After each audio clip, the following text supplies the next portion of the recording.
ভুল ভাল ভালোবাসি কান্নায় কাছে আসি ঘৃণা হয়ে চলে যায় থাকি না কথা বলি একা একা সেধে এসে খেয়েছে একা কেন গান দাবাবার বুঝি না খুব কালো কোন কোনে গান শোনাবো গোপনে দেখো যেন আর কেউ শোনে না গান গেয়ে চলে যাব বদনাম হয়ে যাব সুনাম তোমার হবে হতে না আমার এই বাজে স্বভাব কোনদিন যাবে না আমার এই বাজে স্বভাব কোনদিন যাবে না।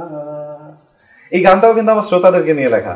এটা আমার অল্প কিছু শ্রোতা জানে, তারা তখন যখন ছিল। গানটার অনেক রকম অনেক যাদের মানসিকতা বাজে তারা তো বাজে চিন্তা করবেই এই গানটা নিয়ে, তো অনেকেই বাজে চিন্তা করে গানটা নিয়ে, কিন্তু গানটা কিন্তু আমার শ্রোতাদের জন্য লেখা। একটু চিন্তা করে দেখলে বোঝা যাবে যে একজন আরজে বা একজন উপস্থাপক বা এমন একজন পারফর্মার যে পারফর্ম করে এবং অনেকের সাথে তার ইন্টারাকশন হয়, একমাত্র তার দ্বারা এই ধরনের গান লেখা সম্ভব। ভুল ভাল ভালোবাসি কান্নায় কাছে আসি, মানে আমি কিন্তু আমার সব শ্রোতাকেই ভালোবাসছি কারণ সে আমাকে শুনছে, ওটা ভুল ভাল হয়ে যাচ্ছে। কান্নায় কাছে আসি, তারা যখন কাঁদে, তাদের যখন কান্নার কথাটা মন খারাপের কথাটা বলতে ইচ্ছে করে তখন তারা কিন্তু কাছে আসে। কান্নায় কাছে আসি, তারপরে কি হয়? ঘৃণা হয়ে চলে যাই থাকি না। তারপরে একসময় যাদের প্রেমিক বা প্রেমিকা হয়ে যায় না, তখন ঘৃণার জায়গাটা হয়ে যায় আমি। তখন যেই গভীর রাতের সময়টা আমাকে দেওয়া হতো, তখন সেটা প্রেমের কথোপকথনে চলে যায় সময়টা। ইনসমনিয়ার সাথে বা ওই রাতভর গানের সাথে, রেহানের সাথে আর কারো কোনো সম্পর্ক থাকে না। এইখান থেকে, এই থট থেকেই কিন্তু গানটা লেখা। সবাই বুঝবে না, আজকে একটু বোঝানোর চেষ্টা করলাম, দেখি কজন বোঝে। সবই বুঝি তবু অবুঝের মতো তোমায় খুঁজি, নিয়ে হারানোর ক্ষত আজও ভাবি, কেন বেদনার মতো হৃদয়ে আঁকি নীল প্রজাপতি শত, ফেরাতে পারিনি আমি, পারিনি তোমার হতে,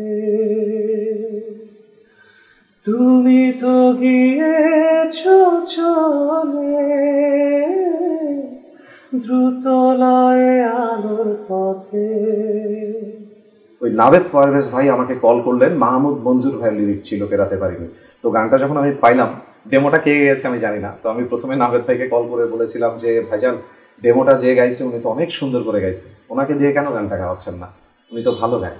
তখন নাভেদ ভাই কিছুক্ষণ চুপ করে থেকে বললো যে কি কম নিয়ে এগুলা, কি আপনার গান আপনারা বেশি ভালো লাগতেছে? আমি না ভাই, যে আমিও তো এরকম ভাবে একসময় সুযোগ খুঁজতাম, কেউ গাওয়ার সুযোগ দিত না, তো একজন ভালো গাইতেছে, গাইতে পারবে না, আমার খারাপ লাগতেছে। তখন বললো যে ভাই ক্লায়েন্ট ডিমান্ড এটা রেহান রাসুলকে দিয়েই, তারা বাজে স্বভাবের শিল্পী বা ভালো থাকবো শিল্পীকে দিয়েই গাওয়াতে চাচ্ছে। ওই জায়গাটাতে আমার কিন্তু আর কিছু বলার নেই। তবে ফেরাতে পারিনি গানটা এভাবেই আমার প্লে লিস্টে আসে, and I am so thankful to God that it's one of my songs. আমায় দেখো একা বিকেলে, যখনই মন কেমন করে, আমায় রেখো প্রিয় প্রহরে, যখনই মন কেমন করে, কোনো এক রূপ কথার জগতে তুমি তো এসেছ আমারই হতে, কোনো এক রূপ কথার জগতে তুমি চির সাথী আমার জীবনে,